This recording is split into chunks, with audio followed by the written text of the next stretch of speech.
very important. Your soulmate wants to talk to you right now. Don't miss what they have to say, beloved. Your soulmate wants to talk to you right now. And this time, the conversation is not about another vague confession. It is not simply, "I miss you." It is not, "I still think about you." And it is definitely not another attempt to reopen your heart without telling you what they actually intend to do with it. Something changed today. Your soulmate finally made a decision they have avoided for a very long time. They decided that if they speak to you again, there will be no middle ground. No returning to your life just enough to see whether you still care. No emotional conversation followed by silence. No, let's just see what happens.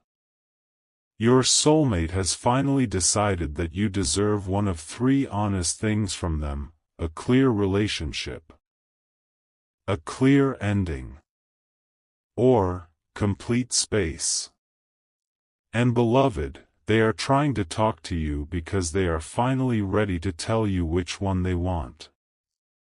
For years, perhaps this was the real wound between you. It was not that your soulmate never felt anything. The feelings may have been obvious. Sometimes painfully obvious. The problem was that you were constantly being given emotion without direction. Your soulmate could say, "You matter to me," then disappear. They could become jealous when somebody else became close to you, while refusing to clearly say, "I want a relationship with you." They could tell you they were afraid to lose you, then behave as though losing you was something they were willing to risk every week. Beloved, eventually you probably became exhausted. Because there is only so long somebody can live inside, almost. Maybe. Later. Not yet. You needed something real. And perhaps there was one conversation from the past your soulmate has never forgotten. You asked, "What do you actually want from me?" Simple question. Your soulmate should have answered. Instead, perhaps they said, "I don't know." Maybe, "Why does everything need a label?" Or, "I just don't want to lose what we have." Beloved, that last sentence sounded loving at the time. But think about what it actually asked of you. Your soulmate did not want to lose you, but also did not want to fully choose you. They wanted the connection preserved in whatever form kept them emotionally safe. And you? You were expected to remain inside that uncertainty. Perhaps you responded, "You can't keep me just because you're scared to lose me." Your soulmate remembers. At the time, maybe they thought you were being harsh. Now they understand. Love does not automatically create ownership. Someone having feelings for you does not give them permanent access to you. If they want you in their life romantically, eventually they have to choose what kind of relationship they are asking you to participate in. Beloved, your soulmate avoided that. Until now. What changed? Something happened recently. Perhaps somebody close to your soulmate asked them about you. Not in a dramatic way. Maybe your name came up naturally. The person said, "Do you two still talk?" Your soulmate answered, "No, do you want to?" Silence. Perhaps your soulmate shrugged. "I don't know if they want to hear from me." The person asked, "That wasn't what I asked." Beloved, your soulmate looked irritated. Everyone seems to be asking them direct questions lately. The person repeated, "Do you want to talk to them?" Your soulmate finally said, "Yes." Then came the next question. Why? Beloved, your soulmate was ready with all the obvious answers. Because I miss them. Because I owe them an apology. Because things ended badly. Because I want to know how they are. But the person stopped them. No, what? Why do you want them in your life? Beloved, your soulmate became quiet. That question is different. Missing someone explains why you think about them. It does not explain what kind of future you are prepared to offer. Perhaps your soulmate said, "I still love them." The person replied, "Okay." Then, what are you prepared to do about that? Beloved. There it was. The question your soulmate had avoided for years. Because saying, "I love them," feels romantic. Saying, "I want to build a relationship with them, and this is what I am willing to change in my life to make that possible," requires responsibility. Your soulmate thought. For a long time. Then they admitted, "I don't want to go back to what we had." The person looked surprised. You don't? No, beloved, before that hurts, understand why. Your soulmate said, what we had made them anxious. Pause. And it made me comfortable enough to keep avoiding decisions. Powerful. Your soulmate does not want the old relationship back.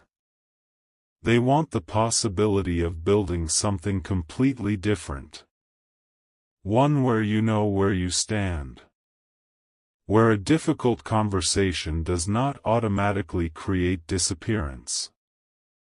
Where somebody outside the relationship cannot suddenly become more important than the truth between the two people inside it.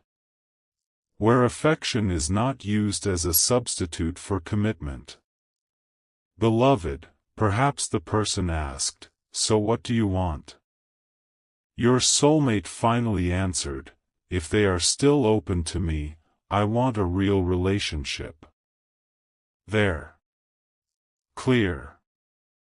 Perhaps the first time they have said it without following immediately with, "But. Maybe. If. Later." A real relationship. The person watched your soulmate carefully. Then asked, "What if they don't?" Beloved, your soulmate's face changed. Of course they fear that. Maybe you do not want them anymore. Perhaps you are happy. Maybe you have somebody else.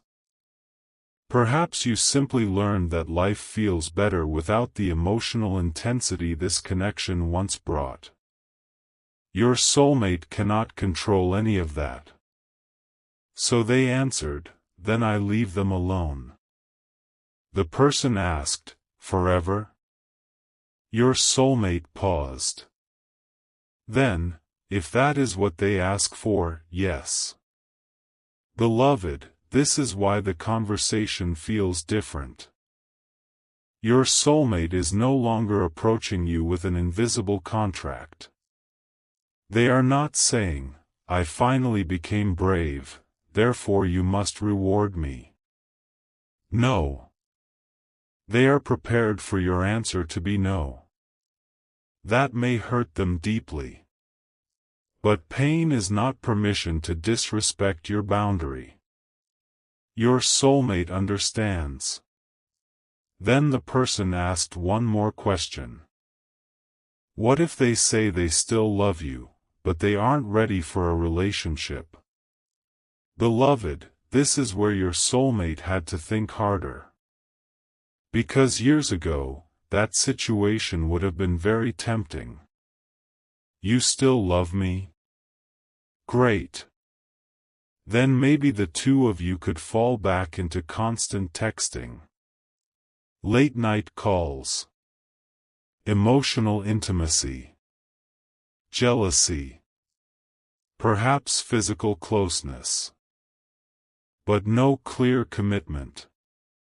Exactly the middle ground that caused pain before. Your soulmate shook their head. I can give them time. Then, but I won't recreate a relationship with no name while we wait. Beloved. That matters. Because taking it slowly and living indefinitely in ambiguity are not the same thing. If you need time, fine. You can talk. Maybe meet. Learn who each other are now. But boundaries must exist. Your soulmate cannot behave like your partner while keeping an emotional escape hatch. And you should not be expected to behave like theirs while they remain uncertain. Beloved, your soulmate is finally understanding structure. Not because love needs to become cold or contractual. Because clarity protects love. Perhaps the person said, "You've never sounded this certain." Your soulmate laughed sadly. I think I finally got tired of losing things because I refused to decide what I wanted. Beloved, that sentence says more than it appears. Your soulmate has been examining other parts of their life too. Maybe they noticed the same pattern everywhere. A job they hated but refused to leave. A family boundary they needed but never set. Friendships they kept out of guilt. Decisions they delayed until circumstances decided for them. Your connection may have been one expression of a larger problem. Your soulmate feared making choices because choices create responsibility. If you choose one thing, you may lose another. If you choose someone, you may eventually hurt them. If you commit, you may fail. So your soulmate often remained halfway. Beloved, halfway felt safe. But halfway had consequences. You could not build a full life there. Perhaps your soulmate finally realized this during a small moment. They were cleaning. Moving something. Maybe reorganizing a drawer. And found something connected to you. Not some dramatic secret letter. Something ordinary. Perhaps a receipt from a restaurant. A ticket. A little note. Maybe a photograph. And instead of immediately becoming nostalgic, your soulmate asked themselves, why is this still unfinished in me? The answer surprised them. Not because they never told you they loved you. Perhaps you knew. Not because there was some magical sentence missing. Because they never clearly answered the simplest question, what did I want to build with this person? They had spent so much time reacting to fear that desire itself remained undefined. Now, years later perhaps, your soulmate finally answered. They want partnership. Beloved, perhaps that means something specific. They want to wake up knowing you are actually together. They want to be able to introduce you without hesitation. They want the relationship to have agreements. Not assumptions. If exclusive, say it. If serious, say it. If something changes, say it. Your soulmate no longer wants a love story that exists mostly inside private emotion. They want something that can survive ordinary Tuesday afternoons. Something with schedules, plans, responsibility. A relationship where, "I'll call you tomorrow" actually means a phone call tomorrow. Beloved, that may sound less exciting than twin flames, destiny, cosmic connection. But perhaps ordinary reliability was the thing your connection lacked. Your soulmate sees that now. And beloved, they have already taken one practical step. They cleared something from their life before contacting you. Perhaps there was another person hovering around them. Maybe not a serious partner. Someone they occasionally spoke to. A connection that could become more if your soulmate wanted. The old version would keep that person around. Why close a door before knowing whether you would open yours? Beloved, that is emotional insurance. Your soulmate recognized it. So they spoke to this person. Perhaps, "I need to be honest." The person immediately sensed seriousness. What happened? Your soulmate said, "I've realized I'm not available for this in the way you deserve." Maybe the person asked, "Is this about your ex?" Your soulmate did not hide. Partly. Beloved, perhaps the other person became hurt. They asked, "So you're leaving me for them?" Your soulmate responded, "No, important. I don't even know whether they will speak to me." Then why are you ending this? Your soulmate answered, "Because your value should not depend on whether somebody else says yes to me." Beloved, that is growth. They cleaned up one emotional situation without using you as a guaranteed next destination. If you reject them, they will be alone for a while. They have accepted that. Why? Because if they want to ask you for honesty, they need to arrive honestly. No hidden option. No competition. No third person unknowingly standing behind the conversation. Beloved, perhaps your soulmate also had to face their family. Someone close to them still had an opinion about you. Maybe, don't reopen that. It ended for a reason. You'll get hurt again. Years ago, those words could stop your soulmate. Today, they listened. Then said, "I understand why you're concerned." Good. No dramatic rebellion. Then, "But I'm going to make this decision based on what actually happens between us now." The relative asked, "And if we don't support it?" Your soulmate took a breath. "I would prefer your support." Pause. "But I don't need your permission."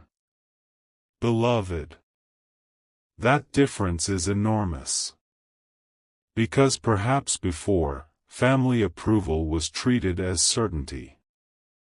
If everyone approved, your soulmate felt safe. If somebody doubted, they doubted too. Now they are learning how to hear advice without surrendering authorship over their own life. And beloved, they know if they contact you while still being emotionally governed by everyone else, the old story will eventually repeat. So these changes happened first. Then came the next step. Your soulmate sat down. Maybe with a notebook. Maybe simply alone with their thoughts. and ask themselves, what exactly am I asking from them? Not what do I feel? What am I asking? Perhaps they wrote, one honest conversation. Then crossed it out. Because they realized they want more than closure. They wrote, a chance. Too vague. Then perhaps, I want to explore rebuilding a committed relationship, slowly and honestly, if they are open to it. Beloved, there it is. Specific. No, let's see where the universe takes us.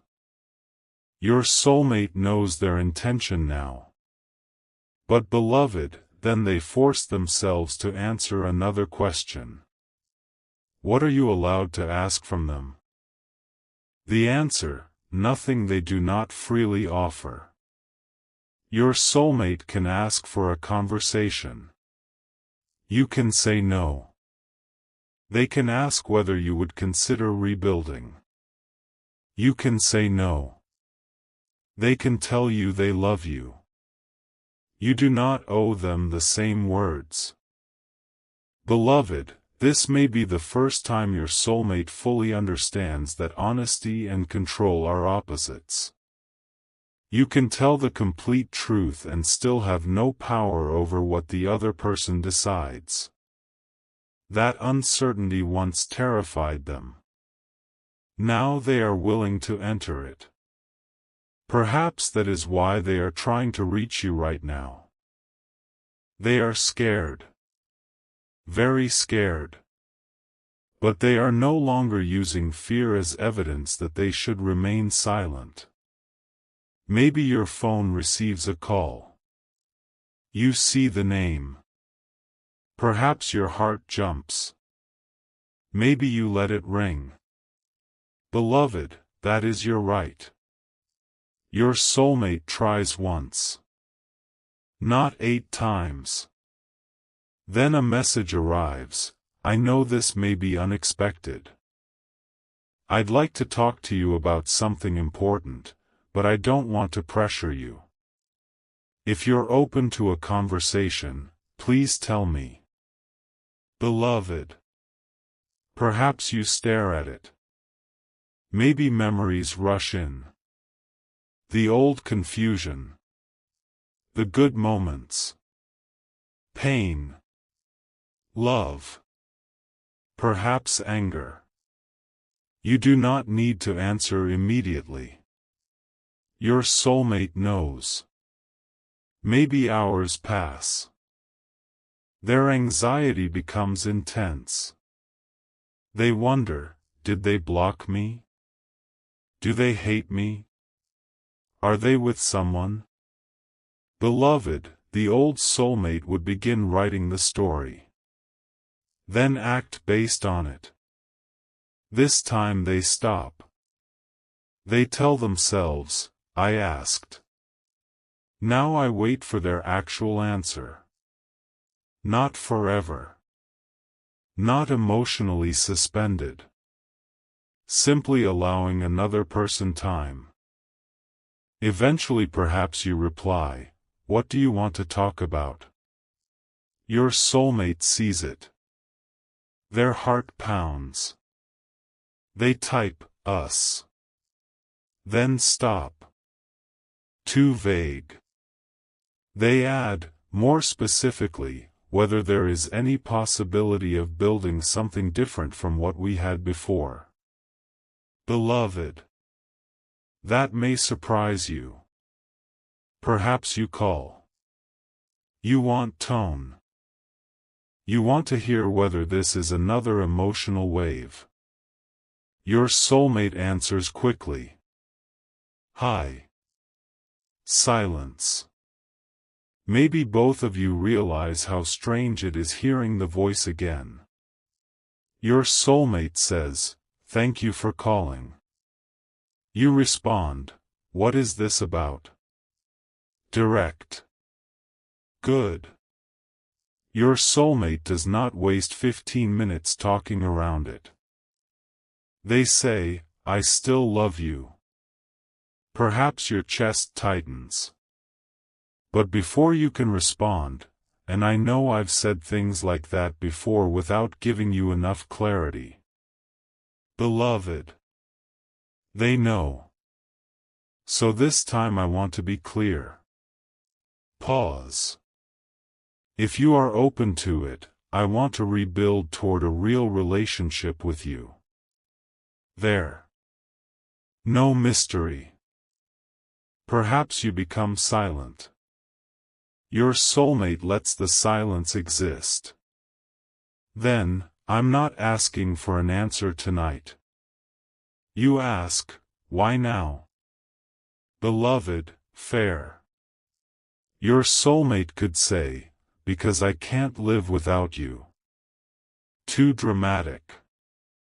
Maybe partly true emotionally. But they have thought harder.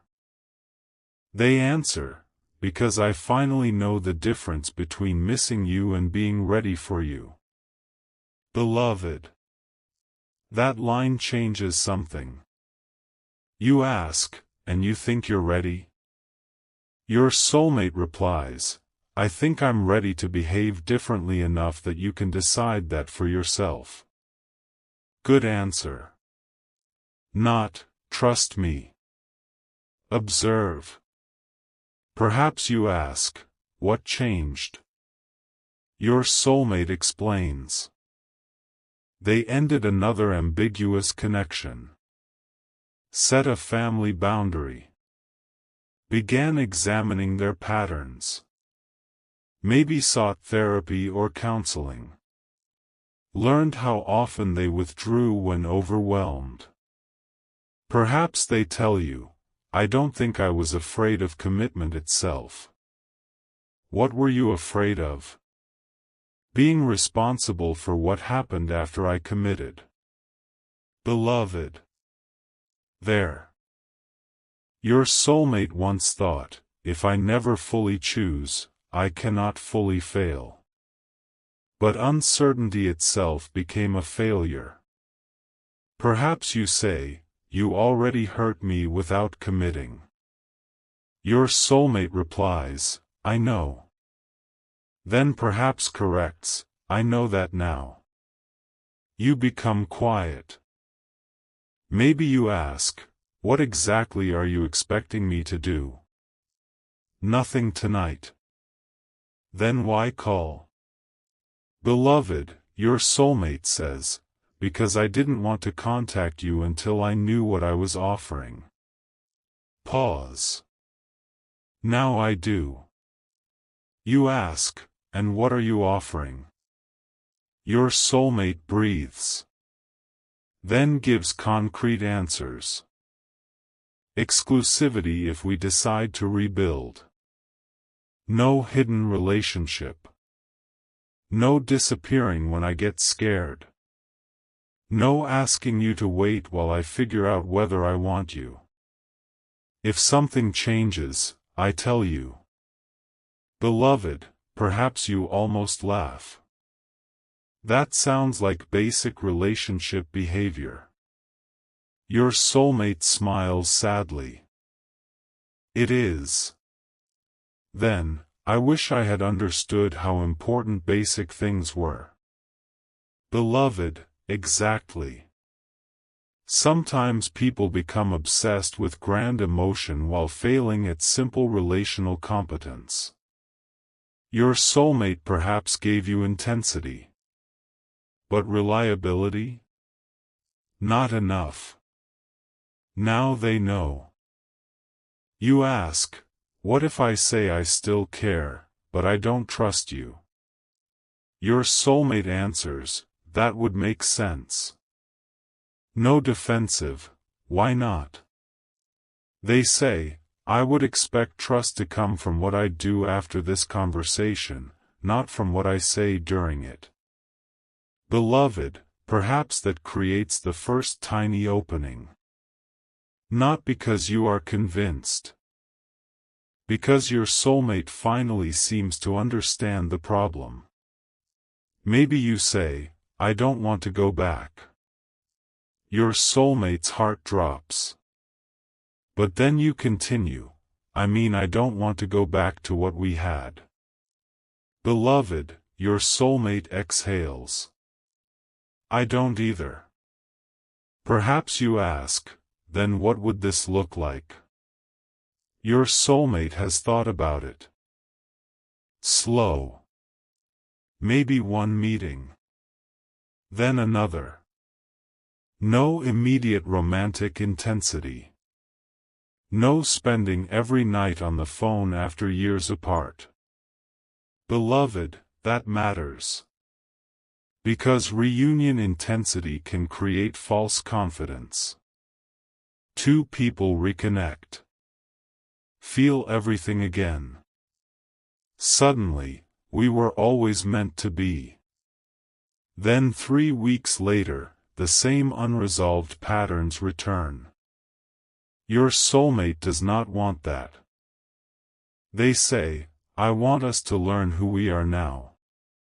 Beautiful. Not merely recover who you were then. You ask, what about dating other people? Your soulmate says, I'm not. Maybe, and if we decide we're genuinely exploring a relationship, I'd want exclusivity. But I wouldn't assume that before we discuss it. Beloved. Agreements. Not assumptions. Maybe you say, I'm not dating anyone either. Your soulmate feels relief. But does not treat it like ownership. Perhaps the conversation lasts an hour. Not some endless night. Before hanging up, your soulmate says, there's one more thing. You become nervous. What? If after thinking about this you decide you don't want it, please tell me directly. You ask, why? Your soulmate answers, because I spent too much of our past trying to interpret silence. Then perhaps, and I don't want either of us doing that again. Beloved, fair. They promise to give you the same. No disappearing. If they change their mind, they say it. Perhaps you agree. Then the call ends. Your soulmate sits there. Heart racing. Maybe smiling. But beloved, the conversation did not end with, we're back together. Good. Because this is where the actual test begins. The next day, your soulmate does not flood you with messages. Perhaps one, thank you for hearing me yesterday. Take whatever time you need. Then they continue their life. Beloved, you notice. No pressure.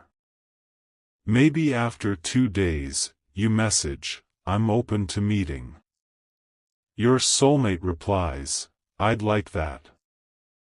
Simple. No 10 heart emojis.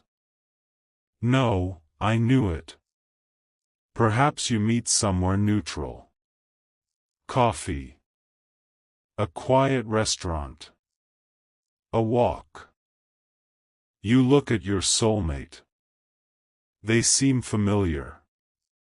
But perhaps different. Maybe less performative. Less desperate to make everything emotionally significant. You talk. You ask difficult questions. Why did you keep coming back before if you weren't ready? Your soulmate answers, because losing access to you hurt more than I was willing to admit. Honest. And I confused wanting access with being ready to build. Beloved.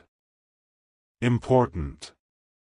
Perhaps every time you began moving forward, your soulmate felt the loss. They returned. You thought, finally, they chose me. Then once closeness returned, fear calmed. And with calm came complacency. Old uncertainty returned. Your soulmate sees the cycle. You say, so I was emotional pain relief. Your soulmate winces. Sometimes, probably. Beloved, not romantic. But useful truth. Then, I loved you too. Those things existed at the same time. Complexity. They did not intentionally use you like an object. But sometimes they approached because being separated hurt them, not because they had done the work required for partnership. You ask, what stops that happening again? Beloved, perhaps this is the question. Your soulmate says, I'm not contacting you because separation became unbearable. Then, I have been living with the separation. I contacted you because I became clear about what I'm prepared to do if you are open to me. Beloved, that is a meaningful distinction. Pain can still exist. But it is not driving the entire action. Maybe you say, I'll believe it when I see it. Your soulmate answers, you should. Good. Perhaps another question, what happens if your family doesn't like this? I hear them. And? I still make my decision. What if you get scared? I tell you. What if you need space? I tell you how much and when I'll reconnect. Beloved, perhaps you say, you've rehearsed this. Your soulmate laughs slightly. Yes. Why? Because I'm tired of using, I don't know, as a personality. Maybe you laugh too. Beloved, a little humor releases tension. But then you say, you know you can't create rules that guarantee nothing bad ever happens. Your soulmate nods. I know. This is important. The new relationship cannot become hyper-controlled either. No relationship is perfectly safe. People get overwhelmed. Miscommunicate. Sometimes need time. The goal is not never making mistakes. The goal is repair. Your soulmate says, I don't expect us never to hurt each other. Then, I want us to stop making each other discover the hurt alone. Beloved. Perhaps that is the heart of it. Communicate before resentment becomes disappearance. The first weeks go slowly. Your soulmate sends messages. You reply when you can. Perhaps there is attraction immediately. Of course. But you resist collapsing back into the old intensity. Good. Your soulmate respects that. Then comes the first test. Maybe your soulmate sends, can I see you Friday? You agree. Friday afternoon, something unexpected happens. Work. Family. Your soulmate needs to cancel. Beloved, this used to be a trigger. Perhaps they once canceled and then disappeared because they hated disappointing you. This time they call. I need to cancel tonight. Your body tightens. They immediately continue, I know this may bring up old feelings. Good.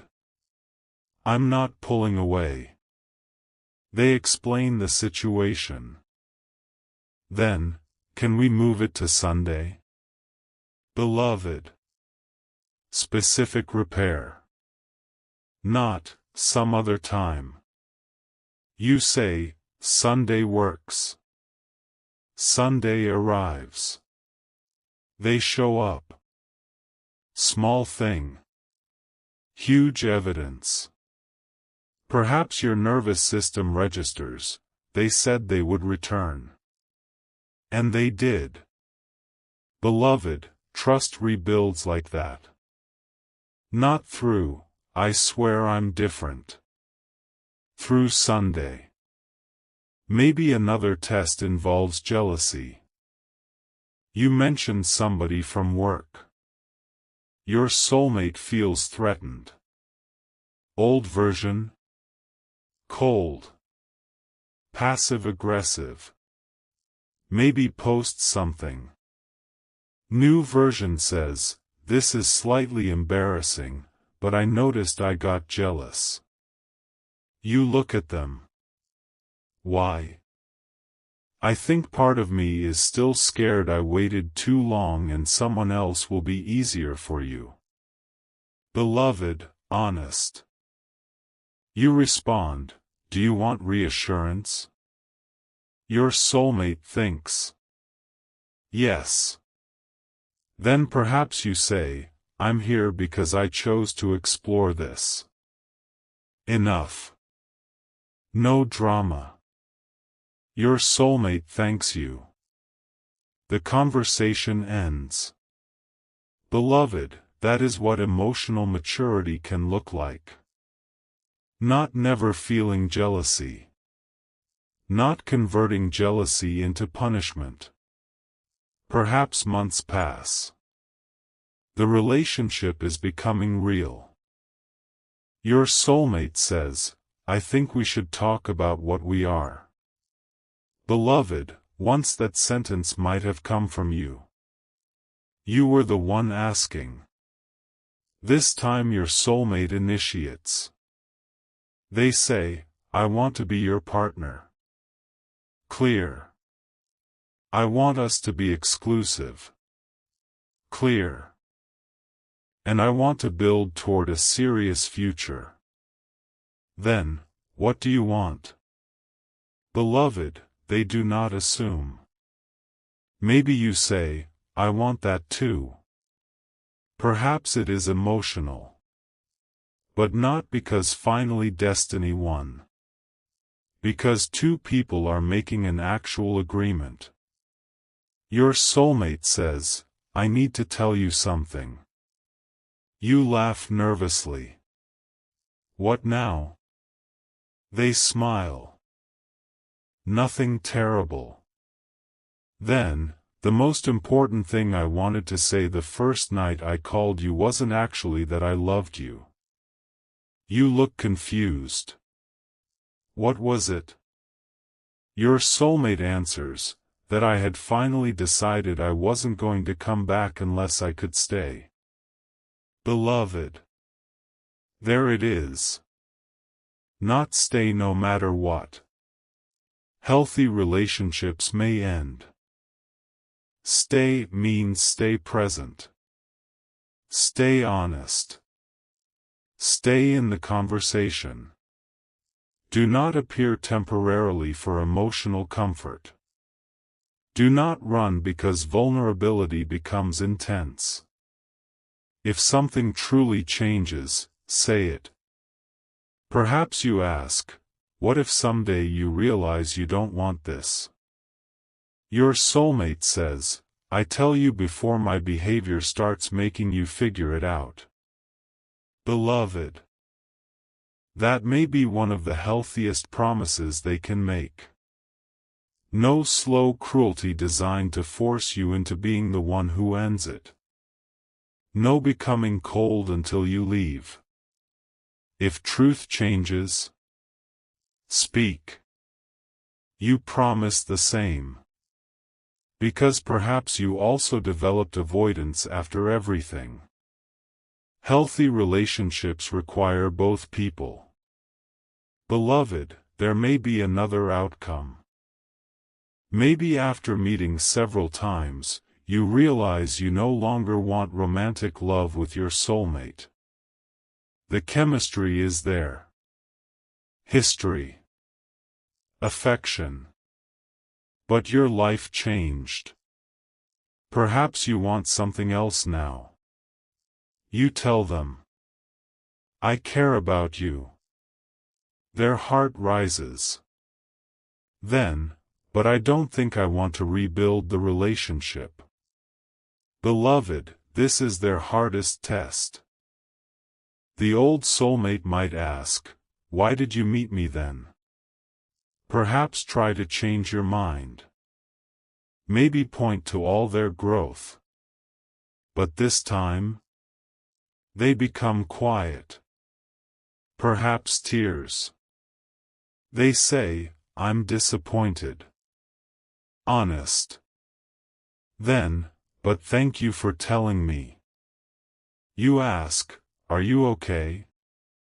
No, beloved, another honest answer. Then, but I will be. And perhaps your soulmate keeps the promise. They do not turn friendship into a waiting room. Maybe they say, I think I need some distance before we could ever be friends. Healthy boundary. You respect it. Then both move on. Beloved, even that ending would prove the conversation mattered. Because perhaps for the first time, you end something with full information. No guessing. No secret resentment. No, maybe someday. Two adults speak. Truth hurts. Then healing can actually begin. But perhaps your answer is yes. Then the story continues differently. Either way, beloved, your soulmate wants to talk right now because they have finally learned a lesson they should have understood years ago. A conversation cannot guarantee the answer you want. But avoiding the conversation almost guarantees that fear will answer instead. Your soulmate let fear answer for too long. Fear said, they probably don't want commitment. Fear said, if I become vulnerable, they'll leave. Fear said, keep another option. Fear said, wait until you're completely certain. Fear said, do not say too much. Fear said, if they really love you, they'll understand your silence. Beloved, fear wrote half the relationship. Now your soulmate wants you to hear their own voice. Perhaps that is why the message is important. Not because you must answer instantly. Do not mistake urgency in somebody else's heart for a deadline on yours. Take your time. Listen if you want. Decline if you do not. But if you choose to hear them, beloved, pay attention to what is different. Do they only describe emotion? Or do they describe intention? Do they say, I can't stop thinking about you? Or, I want a relationship with you, and here is how I intend to participate in it differently. Do they ask you to trust immediately? Or accept that trust must be rebuilt? Do they pressure you with, this is our last chance? Or give you freedom? Do they still have somebody else in the background? Or have they cleaned up their situation before approaching you? Do they talk beautifully tonight, then disappear tomorrow? Beloved, tomorrow matters. The week after matters. The first disagreement matters. Because anyone can become brave during one emotional conversation. Character appears in what they repeat. Your soulmate knows. Perhaps their final words on the call are, you don't have to decide anything because I finally decided something. Pause. I know what I want. Another pause. I want the chance to build something real with you. Then the most important part, but I want your answer to be yours. Beloved, there it is. No manipulation. No hidden demand. Your soulmate finally brings clarity to the table, and leaves your freedom sitting beside it. Perhaps that was all you ever wanted. Not someone with no fear. Not a perfect person. Not guarantees. Someone brave enough to say, this is what I feel. This is what I want. This is what I can offer. What do you want? And then actually listen. Beloved, your soulmate wants to talk to you right now because they are finally ready for that conversation. The one they delayed. Avoided. Rehearsed. Feared. The one that could have changed everything before. But this time, they are not coming to keep you emotionally close while remaining undecided. They have already decided what they want. No more half-love. No more emotional waiting room. No more middle ground disguised as patience. If you both choose each other, your soulmate wants to build something real. If you do not choose them, they are finally prepared to respect the truth and let you live peacefully. And perhaps that is the most important thing they want you to hear. I am not contacting you because I'm afraid to lose you again. Pause.